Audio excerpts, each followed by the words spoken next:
जैसा कि अभी आपने देखा कि रीजनिंग और जीएस के डिस्कशन हुए, अब उसी कड़ी को आगे बढ़ाते हुए मैं मैथ्स का सेक्शन शुरू कर रहा हूं, संख्यात्मक अभिरुचि। जैसा कि स्क्रीन पे पहला सवाल दिख रहा है, पहले स्क्रीन पे सवाल पढ़िए, पहले क्वेश्चन ट्राई कीजिए और उसके बाद वीडियो पॉज करके पहले सवाल सॉल्व करने की कोशिश कीजिए। ठीक है, तो आइए क्वेश्चन देखते हैं। कह रहे ऐसी 3 अंकीय संख्या को चुनते हैं जिसमें कोई शून्य नहीं है, कोई शून्य नहीं है।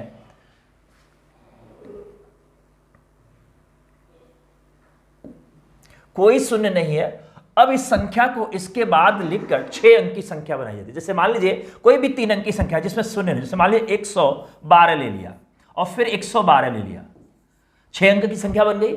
अब ये जो नंबर है हमेशा किससे डिविजिबल होगा, तो यहां पे बता दें कोई भी 3 अंकों की संख्या को अगर 2 बार लिखा जाए, कोई भी 3 अंकों की संख्या को अगर 2 बार लिखा जाए तो हमेशा किससे विभाजित होगा, तो हमेशा 1001 से विभाजित होगा। अब ये कैसे आता है, तो क्या करेंगे, अगर मैं इसको भाग दूं 112 से, जो नंबर मैंने लिखा है मैं उसी नंबर से डिवाइड करूंगा।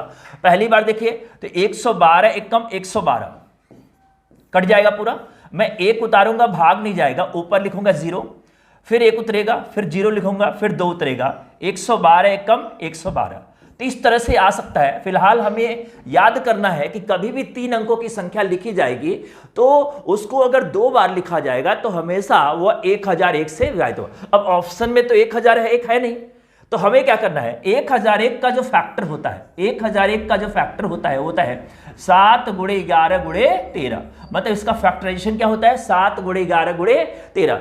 अब यहां से हमारे पास जो क्वेश्चन बनेगा 1001 का मल्टीपल 7 × 11 × 13 होगा, तो कौन सा ऑप्शन दिख रहा है, 11 दिख रहा है। ऑप्शन नंबर सेकंड इसका सही हो जाएगा।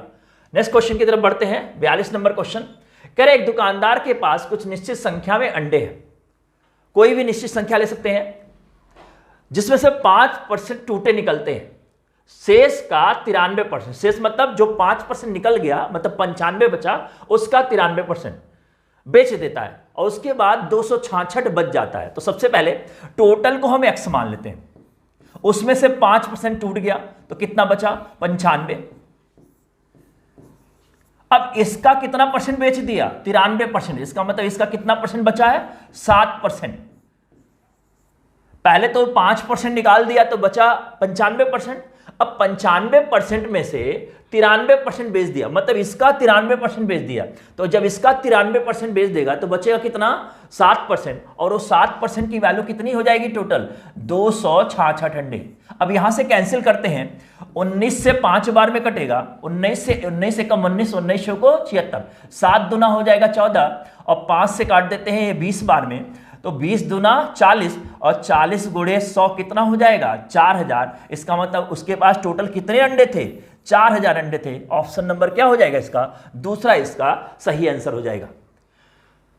नेक्स्ट क्वेश्चन देखते हैं। यदि किसी संख्या का 3/5 होता है टोटल 60% के बराबर, कैसे आता है वो भी बता देते हैं। यहां पे 3/5 × 100, अगर कैंसिल करें तो कितना जाएगा, 20 बार, 20 × 60।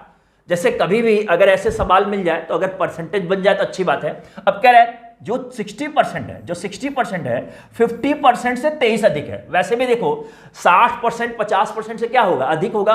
कितना अधिक है, 10% अधिक है। कितना परसेंट अधिक है, 10% अधिक है।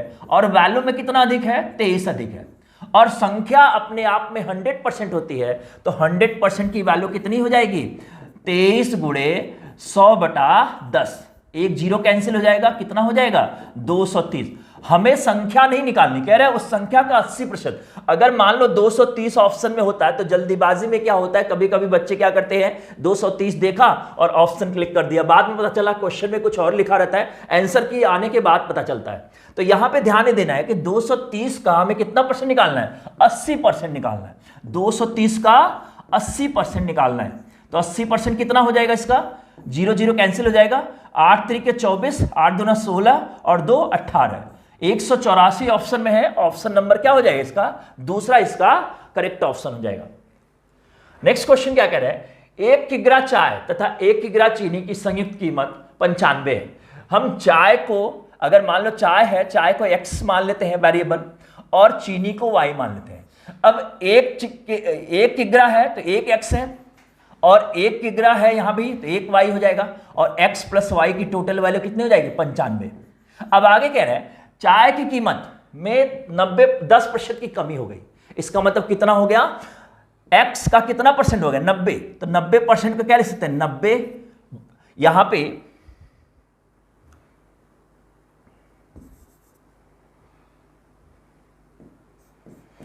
90/100 प्लस ये तो हो गया चाय का, और चीनी का कितना 20% वृद्धि हुआ है, तो 20% वृद्धि हुआ तो क्या हो जाएगा y गुणे 120/100 हो जाएगा।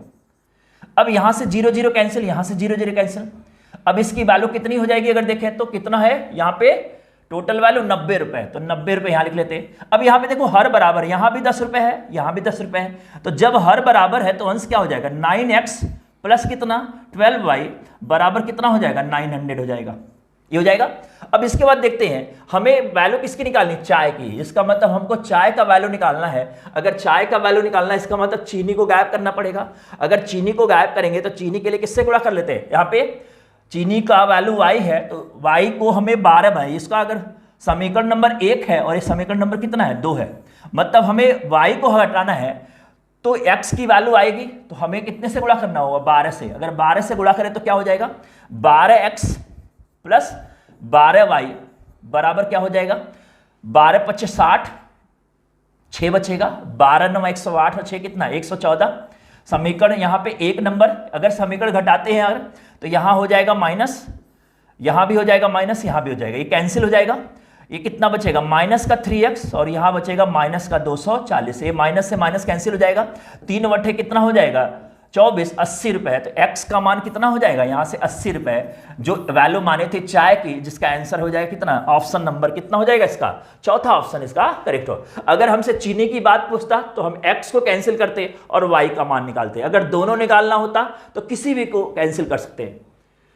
नेक्स्ट क्वेश्चन क्या कह रहा है, 1 माइक्रोन यूनिट है यहाँ पे साइंटिफिक, 1 माइक्रोन 10,000 एंगस्ट्रॉन है तो 100 एंगस्ट्रॉन 10 माइक्रोन का कितना प्रतिशत है। तो सबसे पहले यहाँ पे 1 माइक्रोन, यहाँ पे माइक्रोन को m लिख लेते हैं और एंगस्ट्रॉन को a लिख लेते हैं। 1 माइक्रोन बराबर है 10 एंगस्ट्रॉन, ये हो जाएगा a। तो यहाँ पे अगर 10,000 a की वैल्यू m है तो अगर यहाँ पे देखें 10,000 a की वैल्यू अगर 1 m है तो हमें 100 a की वैल्यू निकालनी है। 100 a की वैल्यू कितनी हो जाएगी 1 गुणे 100/10,000। तो यहां से कितना आ जाएगा, ये 0 0 कैंसिल, 0 0 कैंसिल यहाँ पे, इसका मतलब 1/100 m आ जाएगा। अब 1/100 m जो आया है वो 10 माइक्रोन का कितना प्रतिशत है, तो 1/100 ये हो गया। किसका तुलना हो रहा है 10 माइक्रोन से, तो जिससे तुलना होती है उसको कहां लिखते हैं बटे में, ये तुलना वाला हो गया। और गुणे क्या करेंगे 100% हो जाएगा। पहले तो 100 से 100 कैंसिल हो जाएगा। अब 1/10%, अब 1/10% को क्या लिखेंगे 0.1%। ऑप्शन नंबर कौन सा हो जाएगा, चौथा ऑप्शन इसका करेक्ट हो जाएगा। नेक्स्ट क्वेश्चन क्या कह रहा है, एक निश्चित धनराशि ABCD में 3, 7, 9, 13 के अनुपात में बांटी जाती है। यदि B का भाग A से कितना अधिक है 9,180। तो सबसे पहले ABCD का वैसे भी देख ले, यहाँ पे A है, A B है, A C है और A D है। क्वेश्चन में देखते हैं B का भाग A से कितना अधिक है 4 अधिक है। कितना अधिक है 4 अधिक है। अब इस 4 की वैल्यू क्वेश्चन में कितनी दी है, अगर 4 की वैल्यू दी है 9,180 तो यहां से हमें 1 की वैल्यू निकाल लेनी है। 1 की वैल्यू निकाल लेनी है। अब 1 की वैल्यू निकाल लो तो कितना हो जाएगा 9,180 बटे कितना हो जाएगा 4। अब यहां पे निकाल लेते हैं 4 दूना क्या हो जाएगा 8, कितना शेष बचेगा 1, 4 तिहाई 12, 4 दूना 8, 1, 4 दूना 8, यहां पे 4 दूना 8 होगा, 4 दूना 8, उसके बाद 4 चौको 4 9 36 होगा और उसके बाद बचेगा 4 5 20, ये हो जाएगा टोटल वैल्यू। अब इसके बाद क्वेश्चन क्या कह रहा है, ये हो गया एक की वैल्यू। अब कह रहा है ए और सी का कुल भाग बताइए, ए और सी का कुल भाग। तो ए और सी का कुल भाग निकालना है हमें। तो ए और सी का कुल भाग कितना हो जाएगा, तो ए और सी का कुल भाग मिला के कितना होगा, 9 3 12। तो एक की वैल्यू अगर इतनी है तो 12 की वैल्यू कितनी हो जाएगी, तो 12 गुणे कितना हो जाएगा, 2295। गुणा कर लेते हैं यहाँ पे, 12 5 60, 6 12 9 108, 6 114, 11 बचेगा, 12 दूना 24, 24 11 35 का 5 हासिल लगा 3, 12 दूना 24 और 3 27, ये हो जाएगा 27,540। ऑप्शन नंबर क्या हो जाएगा इसका, पहला ऑप्शन इसका करेक्ट हो जाएगा। नेक्स्ट क्वेश्चन क्या कह रहा है, एक वर्ष पूर्व ए और बी के वेतनों का अनुपात 4:5 था। एक वर्ष पूर्व की बात हो रही है। एक वर्ष पूर्व ए और बी के वेतनों का अनुपात क्या था, 4:5 था। उनके पूर्व वर्ष तथा वर्तमान वर्ष के व्यक्तिगत वेतनों का अनुपात क्या था, यहां पे 3:5 और 2:3 था। तो वर्तमान में उनका कुल वेतन अगर 6800 है तो ए की वर्तमान, तो सबसे पहले यहां पे जान लेते हैं ए और बी का जो पूर्व और वर्तमान है, ए और बी का जो पूर्व और वर्तमान है वो देख लेते हैं यहां पे, और ये भी पूर्व और वर्तमान। अब यहां पे पूर्व और वर्तमान का रेशियो क्या है, तो यहां पे 3:5 है और यहां पे कितना है, 2:3 है। सबसे पहले यहां देखो, अगर मैं ए की बात करूं तो ए का यहां पे ए है और ए बी है। ए का पूर्व कितना है, ए का पूर्व कितना है, यहां पे 4 है, और यहां पे ए का पूर्व कितना है, 3 है। तो हम कह सकते हैं 3 की वैल्यू कितनी होगी, 4 होगी। सबसे पहले देखो यहां पे ए का पूर्व कितना है, 3 है, और यहां पे ए का पूर्व कितना है, 4 है। इसका मतलब 3 किसके बराबर होगा, 4 के। अगर 3 4 के बराबर होगा तो हमसे वर्तमान की वैल्यू पूछ रहा है, तो हम वर्तमान 3 की वैल्यू अगर 4 है तो 5 की वैल्यू क्या हो जाएगी, 5 चौक को 20। यहां पे अगर गुणा करें, यहां पे 4 गुणे 5/3 तो कितना हो जाएगा, 20/3, ये हो जाएगा ए का। अगर बी के पास आए तो बी का टोटल कितना है, पूर्व में 5 है, और यहां पे पूर्व में कितना है, 2। तो 2 की वैल्यू अगर 5 है तो 3 की वैल्यू क्या हो जाएगी, 3 गुणे 5 और बटे कितना, 2, तो हो जाएगा कितना, 15/2। अब इनका रेशियो अगर फाइंड करें, इनका, तो ए और बी का जो रेशियो है वर्तमान का, ये वर्तमान का वैल्यू है 20/3 है, और इनका रेशियो कितना है, 15/2। अगर कैंसिल करें तो सबसे पहले क्या हो जाएगा, इसका क्रॉस मल्टीप्लाई करें तो 40 हो जाएगा, और एक कितना हो जाएगा, 45 हो जाएगा। कैंसिल करें तो 5/40, 5 9 45, ये आ गया 8:9। अब 8:9 आ गया, 8 9 कितना, 17।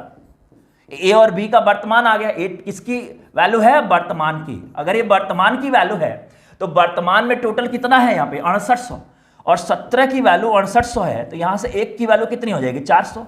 अगर एक की वैल्यू 400 है तो एक ही वर्तमान पूछ रहा है, तो एक ही वर्तमान कितनी है, 8 है, तो 8 की वैल्यू क्या हो जाएगी, 8 5, यहाँ पे एक की वैल्यू 400, तो 8 चौक को कितना हो जाएगा, यहाँ पे 8 चौक को 3200। ये किसकी आय हो जाएगी, यहाँ पे वर्तमान वेतन किसका हो जाएगा, ए का। ऑप्शन नंबर क्या हो जाएगा इसका, दूसरा इसका करेक्ट आंसर हो जाएगा। नेक्स्ट क्वेश्चन की तरफ बढ़ते हैं। यहाँ पे एक रेलगाड़ी एक कार से 20% तेज चलती है, दोनों एक बिंदु से समान समय पर चलती हैं तथा ए से 75 किलोमीटर की दूरी पर बिंदु बी पर समान समय पर मिलती है। रास्ते में रेलगाड़ी स्टेशन पर 12.5 मिनट रुकती है और उसके बाद पूछ रहा है कार की चाल ज्ञात करें। तो सबसे पहले अगर ट्रेन वाले और कार वाले जो सवाल हैं टाइम एंड डिस्टेंस में, तो यहां पे जान लेते हैं। अगर यहां पे देखें कार की जो चाल है, यहां पे ट्रेन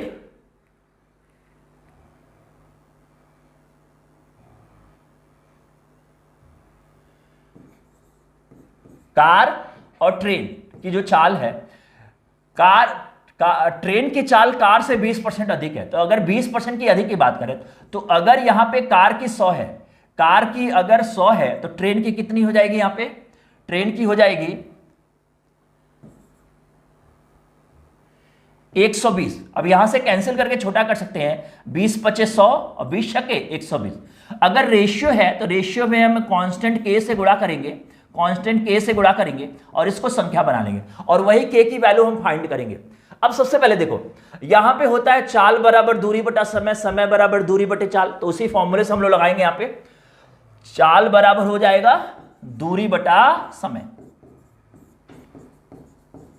सबसे पहले देखो अगर मैं 75 किलोमीटर तो दोनों के लिए समान दूरी है, 75 किलोमीटर दोनों के लिए समान है। अब यहां पे देखो सबसे पहले अगर मैं ट्रेन की बात करूं तो 6x है, तो 6x है तो ये 6k है तो 6k ज्यादा है 5k कम है, इसका मतलब 5k वाला ज्यादा समय लेगा और 6k वाला कम समय लेगा और दोनों के समयों का अंतर जो 12.5 मिनट रुक रही है। एक बात बताओ अगर ट्रेन की चाल ज्यादा है, अगर दोनों समान समय पर पहुंच रहे हैं तो कैसे हो सकता है? इसलिए हो सकता है क्योंकि ट्रेन बीच में 12.5 मिनट रुकी, इसका मतलब ट्रेन कम समय ली और कार ज्यादा समय ली। अब जो 12.5 मिनट का समय हॉल्ट में लगाई है तो उसकी वजह से दोनों का वैल्यू क्या हो जाएगा, आपस में बराबर हो जाएगा। तो हमने क्या किया, जो कार का जो समय था वो ट्रेन के समय से कितना ज्यादा था, 12.5 ज्यादा था। तो अगर 12.5 ट्रेन अगर रुक गई है तो इसका मतलब 12.5 का मतलब क्या सकते हो, अगर 12.5 को अगर देखें तो सबसे पहले ये मिनट में है तो दशमलव हटेगा तो बटा 10 हो जाएगा और ये मिनट है और मिनट को घंटा बनाने के लिए क्या करोगे, बटा 60। क्यों? क्योंकि ये दूरी किलोमीटर में है और चाल किलोमीटर प्रति घंटा में है तो समय किस में आएगा, घंटे में आएगा, तो हमें बटा 60 करना है। अब यहां पे क्या करेंगे, अगर मैं यहां पे एलसीएम लूं तो कितना हो जाएगा, यहां पे एलसीएम लूं तो कितना हो जाएगा 6×25 के, 6×25 के तो 6 से अगर डिवाइड करें तो कितना हो जाएगा। यहां पे एक काम करते हैं, यहां पे 6 से ऊपर नीचे गुणा कर दो और यहां पे 5 से ऊपर नीचे गुणा कर दो, क्या हो जाएगा इसका, ये 450 के हो जाएगा, 450 और माइनस कितना 375 और बटे कितना 30 के बराबर कितना हो जाएगा। इसको कैंसिल कर लेते हैं, 5 दूना 10, 5 से 25 बार में, 5 से 5 बार में, 5 से 12 बार में, तो वैल्यू क्या हो जाएगी 5/24, ये हो गया। अब इसको घटा लेते हैं, कितना हो जाएगा 75/30 के बराबर हो जाएगा 5/24। कैंसिल करो, 5 से 15 बार में, 15 से 2 बार में, 2 से 12 बार में, तो k का मान कितना आ गया यहाँ से 12। अगर k का मान यहां से 12 आ गया तो हमसे क्या पूछा है, कार की चाल। अब कार की चाल कितनी ली है 5k, तो 5k का वैल्यू क्या हो जाएगा 12×5 60 किलोमीटर प्रति घंटा कार की क्या हो जाएगी, चाल हो जाएगी। ऑप्शन नंबर क्या हो जाएगा इसका, तीसरा करेक्ट आंसर हो जाएगा इसका। आइए नेक्स्ट क्वेश्चन की तरफ। कह रहा है किसी वस्तु का पर 32 रुपए का बट्टा, बट्टा मतलब होता है डिस्काउंट, देने के पश्चात व्यक्ति को 15% का लाभ होता है, 15% का लाभ होता है। यदि वस्तु का क्रय मूल्य 320 रुपए है तो उसे कितना लाभ होगा। यहां पर परसेंटेज में बताना है कि वस्तु को अंकित मूल्य पर बेचे। तो सबसे पहले यहां पे बता दे, अगर मैं क्रय मूल्य की बात करूं तो क्रय मूल्य कितना है 320 है। अगर मैं इसको 15% लाभ पे बेच रहा हूं तो कितने में बिक रहा है यहां पे, तो 320 का अगर मैं 115% निकाल लूंगा तो हो जाएगा, तो 320 का 15% 115% क्या हो जाएगा, तो 0 0 कैंसिल हो जाएगा। 5 से 2 बार में, 5 से 23 बार में, 2 से कितनी बार में 16 बार में, तो कितना हो जाएगा 16 3 48, 4 16 दूना 32 और 4 कितना 36। इसका मतलब कितने में बिकेगा 368 में। अब एक बात बताओ, 368 में बेचा लेकिन डिस्काउंट कितने का दिया 32 का। अगर डिस्काउंट में 32 जोड़ दूं इसका मतलब क्या, इसका मार्क प्राइस कितने का था 400 का था, मार्क प्राइस कितने का था 400 का। अब डिस्काउंट किस पे दिया जाता है, डिस्काउंट किस पे दिया जाता है एमपी पे। अब सवाल में कह रहा है उसे अंकित मूल्य पर बेचा जाए। अब एक बात बताओ, मैंने 320 में खरीदा और मुझे बेचना है अंकित मूल्य, मुझे डिस्काउंट नहीं देना है। अगर डिस्काउंट नहीं देना है तो मैं यहां से लाभ कितना कमाऊंगा, लाभ कमाऊंगा कितना 80 रुपए, कितने पे 320 पे, और गुणा कितना 100%, यहां पे 100% 4 बार जाएगा और ये जाएगा 25 बार में, लाभ प्रतिशत कितना हो जाएगा 25%। ऑप्शन नंबर क्या हो जाएगा इसका, तीसरा इसका करेक्ट आंसर हो जाएगा। नेक्स्ट क्वेश्चन क्या कह रहा है, 21 मीटर लंबे खंबे पर चढ़ने के लिए एक बंदर पहले मिनट में 6 मीटर चढ़ता है तथा अगले मिनट में 3 मीटर नीचे सरक जाता है, तो कितने समय में मिनट में बताना है बंदर खंबे के शीर्ष पर होगा। सबसे पहले क्या करना है, बंदर के कभी भी सवाल हो तो करना क्या है, पहले एक बॉक्स बना लो, जिसकी टोटल लेंथ कितनी है, जिसकी टोटल लेंथ कितनी है क्वेश्चन में 21 मीटर। कितनी लेंथ है इसकी? 21 मीटर। अब बंदर एक बार में कितना उछल रहा है? 6। तो क्या करो, एक 6 का अलग से बॉक्स बना लो। तब बताओ अगर 6 उछल गया तो बचा कितना? 15। ऐसे ही क्वेश्चन लगाना इसका, एक बॉक्स बनाना, टोटल लेंथ है अगर 21, एक बार में उछलने का प्रक्रिया क्या है? 6 का, तो कितना बचा? 15। अब एक बात बताओ, हमको क्या करना है? इस 6 को तय करने में कितना मिनट लग रहा है? 1 मिनट में। पहले मिनट में इसको तय करने में कितना मिनट लग रहा है? 1 मिनट। तो जब तक 15 मीटर नहीं चढ़ेगा तब तक उसे उछल कूद करवाएंगे, और जब तक 15 चढ़ने के बाद क्या करेंगे? 1 मिनट और समय लेगा। तो 15 चढ़ने में कितना समय लेगा? तो सबसे पहले एक बात बताओ, यहां पे एक बार में 6 चढ़ रहा है, 6 चढ़ रहा है, और उतर रहा है कितना? 3। तो एग्जैक्टली कितना चढ़ रहा है इसने? 3 मीटर चढ़ रहा है। 3 मीटर चढ़ रहा है। अब 3 मीटर चढ़ रहा है, 3 मीटर चढ़ने में वो कितना मिनट ले रहा है? 2 मिनट ले रहा है। 3 मीटर चढ़ने में कितना मिनट ले रहा है? 2 मिनट ले रहा है। और हमको कितना चढ़ाना है? 15। तो 15 मीटर चढ़ने में कितना समय लेगा? 2 गुणे 15/3, 3 पचे 15, कितना मिनट लेगा? 10 मिनट। मतलब ये वाली जो दूरी है उसको कितने मिनट में तय किया? 10 मिनट में। अब अगला जो 6 मीटर है उसको कितने समय में तय कर रहा है? 1 मिनट में। इसका मतलब अगर टोटल क्वेश्चन का आंसर पता करना हो तो 10 और 1 कितना? 11 मिनट। टोटल समय कितना लगेगा क्वेश्चन का? 11 मिनट। इसका सही आंसर है ऑप्शन नंबर क्या हो जाएगा? इसका पहला इसका करेक्ट आंसर हो जाएगा। नेक्स्ट क्वेश्चन कह रहे हैं उन सभी 2 अंकों वाली संख्याओं का योग क्या होगा जिसे 7 से भाजित करने पर कितना शेष बचे? 3 शेष बचे। सबसे पहले ध्यान के देना, अगर मैं 7 का पहाड़ा करूं तो 7 का गुणा 0 से करेंगे तो कितना होगा? 0 होगा, और +3। फॉर्मूला क्या यूज करना है? एक फॉर्मूला यूज करना है, भाज्य बराबर भाजक गुणे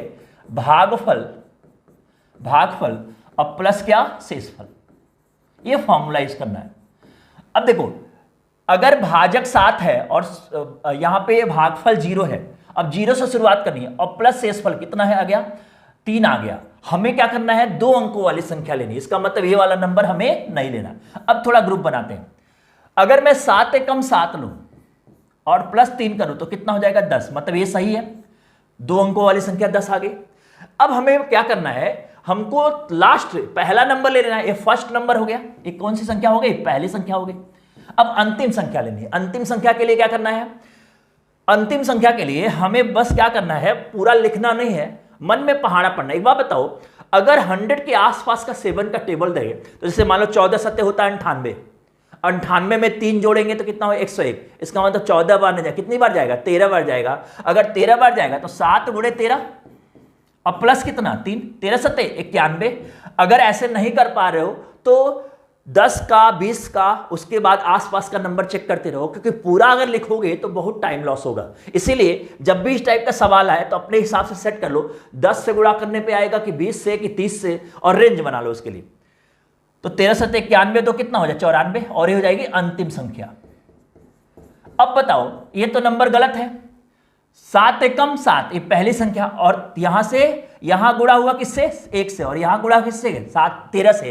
1 से 13 तक अगर कहा जाए तो यहां कितनी संख्याएं होंगी? टोटल n का मान कितना हो गया? 13। ये जो 1 है और 13 है, इसमें संख्या का पता करना हो, पहले गुणा 1 से किया, फिर किससे किया? 13 से। तो 1 से लेकर 13 तक कितनी संख्याएं होंगी? 13। अब यहां पे मैं योग का फॉर्मूला बता दूं। योग का फॉर्मूला होता है पहली संख्या प्लस अंतिम संख्या, पहली संख्या प्लस अंतिम संख्या बटे 2, और का गुणा करेंगे किससे? n से। अब पहली संख्या कितनी निकाली है? 10। अंतिम संख्या कितनी निकाली है? 94, और बटा 2 करेंगे, और गुणा किससे करेंगे? यहाँ पे 13 से। कितना हो जाएगा? 104/2 और गुणे 13, 2 से 52 बार जाएगा, 13 दूना 26, 2 बचेगा, 13 पचे 65 और 2 67, 676 इसका करेक्ट ऑप्शन हो जाएगा। ऑप्शन नंबर क्या हो जाएगा? इसका दूसरा करेक्ट आंसर हो जाएगा। नेक्स्ट क्वेश्चन क्या कह रहे हैं? एक डीलर 100 रुपए, 80 रुपए तथा 60 रुपए प्रति ग्राहक के ड्राई फ्रूट्स खरीदता है। वह उन्हें भार के अनुसार 15, 12 और 20 रुपए के अनुपात में खरीदता है। एक बात बताओ, अगर पहला वाला 12 के अनुपात, ये भार है और ये दर रेट है, ये क्या है, रेट है। एक बात बताओ, अगर मान लो ये 12 केजी है, ये 12 क्या है, केजी है, ये 12 मान लो केजी है, तो टोटल कितने का पड़ा, पहला वाला 1200 का पड़ा।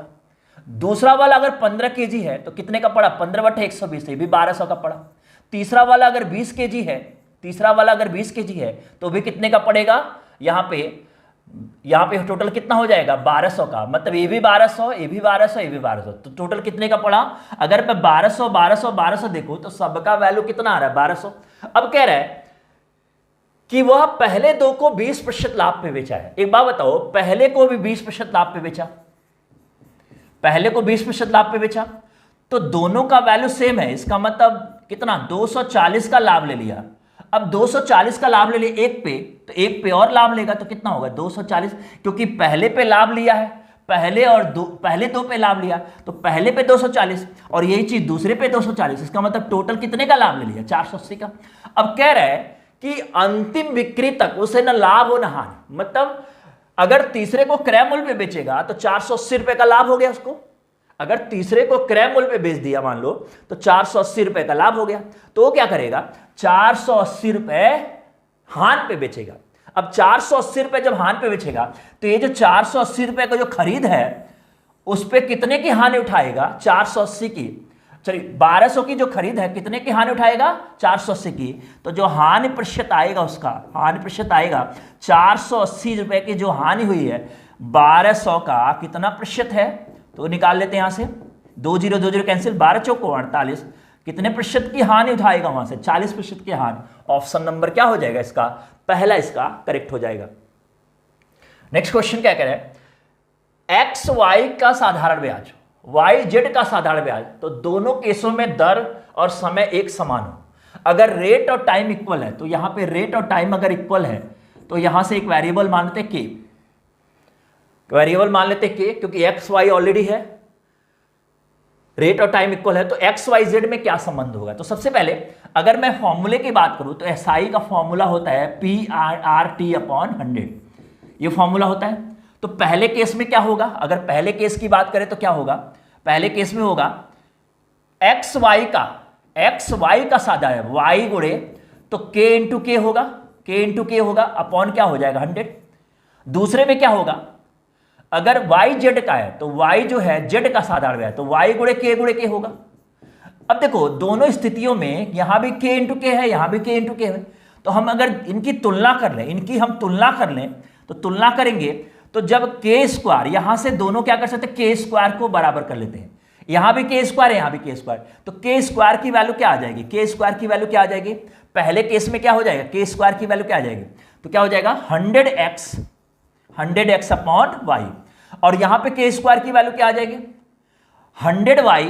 100y upon Z. अब दोनों स्थितियों में देखो के स्क्वायर की वैल्यू आ गई, यहां से 100 से 100 कैंसिल हो जाएगा, क्रॉस मल्टीप्लाई करोगे तो वाई स्क्वायर बराबर क्या हो जाए एक्स जेड, और यही इसका क्वेश्चन का आंसर हो जाएगा। समीकरण है एक्स वाई जेड में संबंध, वाई स्क्वायर बराबर x into Z. Option number क्या हो जाएगा इसका, दूसरा इसका करेक्ट आंसर हो जाएगा।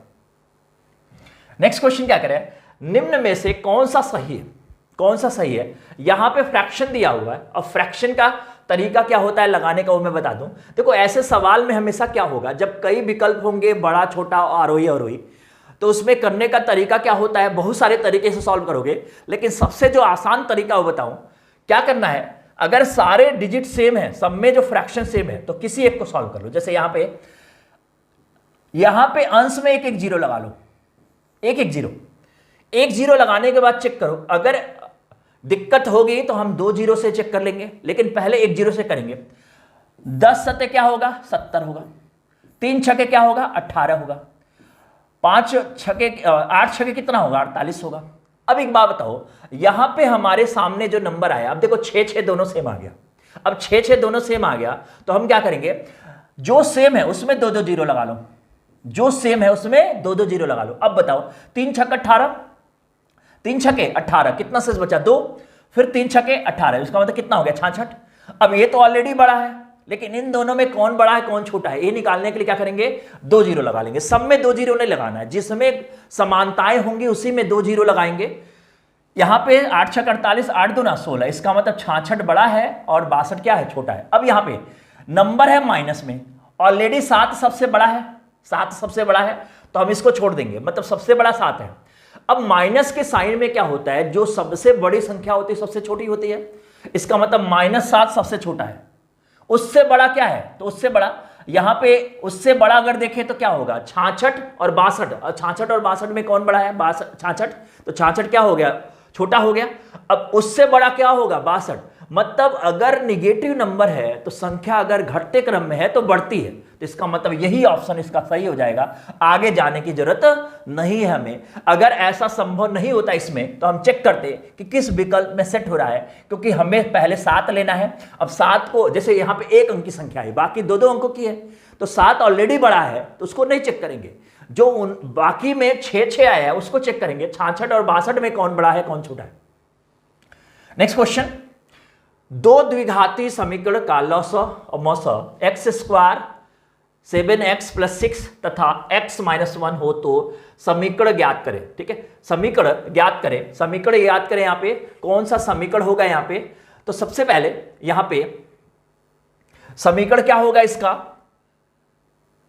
अगर देखा जाए x², सॉरी यहां पे x³ है, सॉरी, ऐसे क्वेश्चन को लगाने का तरीका क्या होता है सबसे पहले बता दें। जब भी यहां पे अगर x² यहां होता, x² यहां होता तो हम क्या करते, यहां पे करते क्या, गुणनखंड नियम द्विघात समीकरण का लगा लेते, लेकिन यहां पे क्या है, पावर 3 है, तो पावर 3 है तो पहले थोड़े से उसमें चेंजिंग करेंगे हम। यहां पे x³ - 7x + 6 को किससे भाग देंगे, किससे भाग देंगे, x + x-1 से। अब देखो यहां पे पहले हमारे पास x³ है, तो यहां पे x है, तो इसका मतलब x² बार जाएगा, x² बार जाएगा, तो x² और माइनस x³ हो जाएगा यहां पे,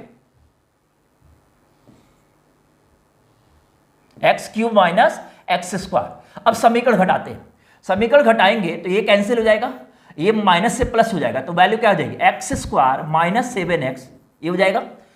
अब x² - 7x, तो अब क्या करेंगे, अब कितनी बार जाएगा, अब x टाइम जाएगा, x टाइम ले जाते हैं, x टाइम अगर ले जाए तो क्या हो जाएगा, यहां पे x² और माइनस क्या हो जाएगा, माइनस यहां पे सबसे पहले एक चीज ध्यान देना है, यहां पे वैल्यू क्या होगी, अगर मैं -x बार ले जाऊं तो वैल्यू घट जाएगी, यहां पे प्लस बार जाएगा, प्लस बार जाएगा, तो क्या हो जाएगा, x² - x, x का गुणा x से करेंगे x², x का गुणा 1 से करेंगे तो -x। अब समीकरण फिर से घटाते हैं तो क्या हो जाएगा, यहाँ पे ये वाली वैल्यू कैंसिल हो जाएगी, यहाँ पे क्या हो जाएगा, प्लस हो जाएगा, तो क्या हो जाएगा यहाँ पे माइनस का 6x और प्लस का 6। अब ध्यान देना है यहाँ पे वैल्यू क्या आ गई, माइनस। अब इस बार हम समीकरण अगर हम यहाँ पे प्लस ले लेते हैं, यहाँ पे प्लस लेते हैं, प्लस आ जाएगा, समीकरण जुड़ जाएगा, तो क्या करेंगे, यहाँ पे माइनस बार ले जाएंगे।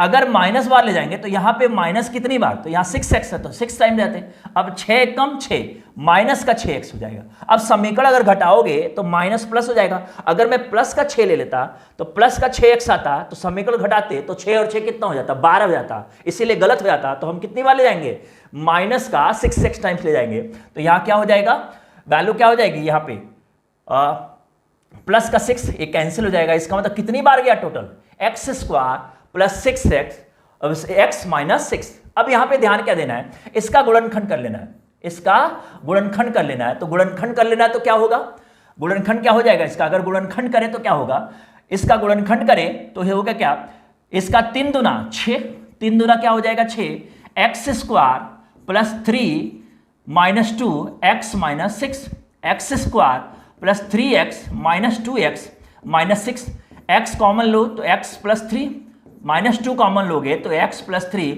इसका मतलब क्या हो जाएगा, x + 3 और x - 2, ये हो जाएगा।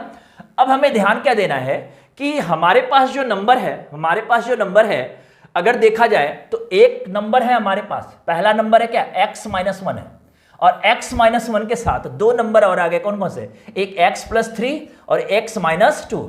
अगर x + 3 लेते हैं, अगर x + 3 लेते हैं तो यहां पे क्या नंबर बनेगा, तो क्या नंबर बनेगा, तो x² x square minus x plus का 3x और माइनस का 3, तो वैल्यू क्या आ जाएगा, एक्स स्क्वायर माइनस का x प्लस का 3x माइनस, तो वैल्यू क्या आ जाएगा इसका, अगर देखें तो x square plus 2x minus 3, तो इसका समीकरण क्या हो जाएगा, x square plus 2x minus 3, ये पहले में।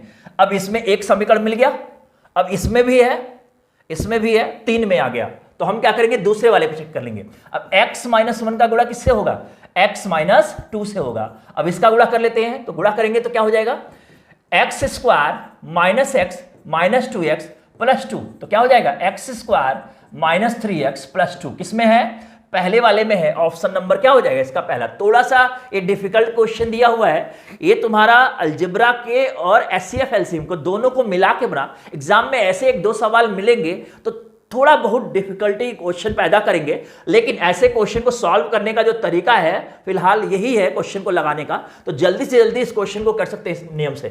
नेक्स्ट क्वेश्चन क्या है, पाई चार्ट का क्वेश्चन दिया हुआ है। पाई चार्ट में अगर देखा जाए तो यहां पे टोटल कितना डिग्री होगा, 360 डिग्री होगा। जैसे 216 है, 54, 270 हो जाएगा, और यहां पे 18, यहां पे 18 यहां होना चाहिए, 18, 90, 270 और 90 कितना हो जाएगा, 360।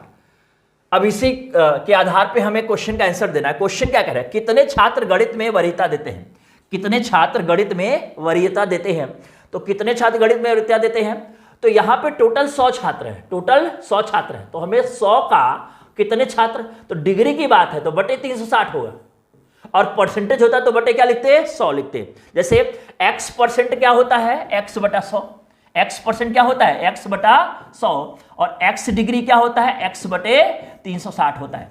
ठीक है, तो यहां पे क्या हो जाएगा, अब गणित का कितना है, 72 है, तो क्या करेंगे, 72 बचे 360, 5 से कितनी बार में, 20 बार में, तो इसका आंसर क्या हो जाएगा, 20। ऑप्शन नंबर क्या हो जाएगा इसका, तीसरा ऑप्शन इसका करेक्ट हो जाएगा। नेक्स्ट क्वेश्चन क्या कह रहा है, कंप्यूटर को वरीयता देने वाले छात्रों की संख्या गणित में वरीयता देने वाले छात्रों की संख्या से कितनी, कंप्यूटर गणित से, ठीक है, तो कंप्यूटर क्या गणित से कितना अंतर है, अगर देखा जाए तो कितना अंतर है, तो घटा लेते हैं, 6 में से 2 जाएगा 4, और यहां पे 11 में 7 जाएगा 4, 144 अधिक है, कितना अधिक है, 144, इसका मतलब 144 डिग्री अधिक हो गया, कितना अधिक हो गया, 144 डिग्री अधिक हो गया। अब यहां पे 100 है, और 100 का 144 डिग्री अधिक कितने के बराबर होगा, तो सबसे पहले अगर 0 कैंसिल कर ले, ये 4 बार जाएगा, तो 10 को कितना हो जाएगा, 40, इसका मतलब 40 अधिक हो जाएगा। ऑप्शन नंबर क्या हो जाएगा इसका, चौथा ऑप्शन इसका करेक्ट हो जाएगा। नेक्स्ट क्वेश्चन क्या कह रहा है, 8 रीडिंग का औसत है 24.3, 8 रीडिंग का औसत है 24.3, तो सबसे पहले यहां पे औसत 8 का औसत है 24.3, तो क्या हो जाएगा, टोटल गुणा कर लेते हैं, यहां पे 8 तरीके क्या हो जाएगा, 24, 2, 8 चौक को 32, 32 और 2 34, हासिल 3, 8 दूना 16 और 3 कितना हो जाएगा, 19, इसका मतलब इसका कितना, 194.4।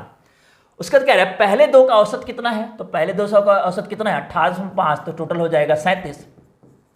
उसके बाद कह रहा है अगले 3 का औसत कितना है, 21.2, तो अगले 3 का औसत 21.2 है, तो कितना हो जाएगा इसका, 3 दूना 6, 63.6। अब कह रहा है बाकी जो छठवीं संख्या है, सातवीं से छठवीं जो संख्या है, ये छठी संख्या है, छठी संख्या सातवीं से कितनी कम है, 3 कम है, तो इसको x + 3 मान लेते हैं, और 8वीं से 8 कम है, तो इसको क्या मान लेते हैं, 8वीं से 8 कम है, तो इसको x + 8 मान लेते हैं। अब हमारे पास देखो 7वीं, छठी और 8वीं मिला के टोटल कितना होगा, ये तो निकाल सकते हैं। सबसे पहले 8 का टोटल कितना है, 194, इसको जोड़ ले तो कितना हो जाएगा, तो जोड़ते हैं, 7 6, सॉरी यहाँ पे 6 हो जाएगा, 7 3 10, दशमलव लगेगा यहाँ पे, 7 3 10, 1, 6 3 9 1 10, इसका मतलब हमारे पास 5 संख्याओं का योग तो निकल गया।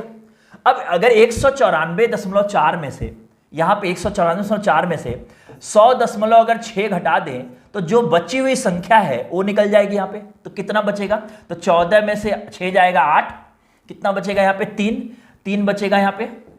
उसके बाद यहाँ पे कितना होगा, 9, कितना टोटल हो जाएगा, 93.8, जिसकी वैल्यू इसके बराबर है 93.8 के। अब यहां पे वैल्यू क्या हो जाएगी, 3x प्लस 11 बराबर 93.8। तो जब घटाएंगे तो क्या हो जाएगा इसका, 3x बराबर क्या हो जाएगा, 3x बराबर क्या हो जाएगा 82.8। तो x की वैल्यू क्या हो जाएगी, x की वैल्यू क्या हो जाएगी 82.8 अपॉन 3।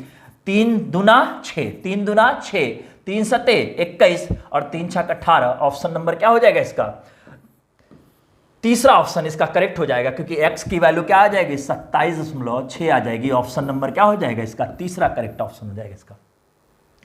नेक्स्ट क्वेश्चन की तरफ बढ़ते हैं। किसी वस्तु के 2/3 भाग को 5% लाभ पर, अब यहां पे 2/3 बोल दिया, 2/3 बोल दिया। अगर 2/3 टोटल यहां पे कितना होगा, तो टोटल कितना होगा, तो 3 से कटने वाला नंबर क्या होगा 300। अगर किसी भी संख्या का 2/3 निकालोगे तो बटे में 3 होगा, तो हम क्या करेंगे 3 का मल्टीपल ले लेंगे तो खुद 3 हो जाएगा। लेकिन हमें परसेंट में निकालना है तो क्या करेंगे 2 जीरो भी लगा लेते तो 300 हो जाएगा। अगर एक 300 का 2/3 निकालेंगे तो कितना आएगा 200। तो शेष कितना हो जाएगा, शेष कितना हो जाएगा 100, शेष कितना हो जाएगा 100। अब कह रहा है कि 2/3 को 5% लाभ पर, तो 200 का 5% कितना हो जाएगा, 200 का 5% कितना हो जाएगा 10। 10 का लाभ हो गया, 10 का क्या हो गया लाभ हो गया। और यहां पे 2% की क्या हुई हानि हो गई, तो इसका मतलब 2 की हानि हो गई, यहां पे 2 की क्या हो गई हानि हो गई। अब बताओ 10 का लाभ हुआ और 2 की हानि हुई, तो एग्जैक्टली एक बिजनेस में फायदा हुआ और एक बिजनेस में क्या हुआ नुकसान हुआ। एक बिजनेस में फायदा हुआ, एक बिजनेस में नुकसान हुआ, तो कवर करने के लिए 10 में से 2 जाएगा 8, इसका मतलब 8 का लाभ हुआ। अब 8 का लाभ हुआ, क्वेश्चन में कितने का लाभ दिखा रहा है 400 का, तो 8 का लाभ 400 के बराबर है। तो हमें क्या निकालना है वस्तु का कुल मूल्य। वस्तु का कुल मूल्य कितना माना था 300, तो 1 की वैल्यू क्या हो जाएगी, तो 400 बटे 8 बराबर 50। तो 300 की वैल्यू क्या आ जाएगी, तो 300 गुणे 50 बराबर क्या हो जाएगा 15,000 वस्तु का टोटल मूल्य हो जाएगा। ये हो जाएगा क्वेश्चन का आंसर। ऑप्शन नंबर क्या हो जाएगा इसका, दूसरा ऑप्शन इसका करेक्ट हो जाएगा। आइए इस सेशन का लास्ट क्वेश्चन जो मैथ्स का सेक्शन का है, कह रहा है 1 ग्राम एक चांदी के 1 सेंटीमीटर क्यूब है यहाँ पे, सॉरी क्यूब है यहाँ पे, 1 सेंटीमीटर क्यूब का वजन 10 ग्राम है। मतलब एक चांदी है जिसके 1 सेंटीमीटर क्यूब का जो वजन है कितना है, वजन कितना है 10 ग्राम है। कितना ग्राम है 10 ग्राम। और 8 ग्राम की कीमत कितनी है 30 रुपए है। अब कह रहा है 4 सेंटीमीटर भुजा वाला घन है, तो घन का आयतन क्या होता है, घन का आयतन होता है यहाँ पे, घन का आयतन होता है भुजा का क्यूब। अगर भुजा का क्यूब होता है यहाँ पे, घन का आयतन क्या होता है भुजा का क्यूब, तो 4 का क्यूब कितना हो जाएगा 64।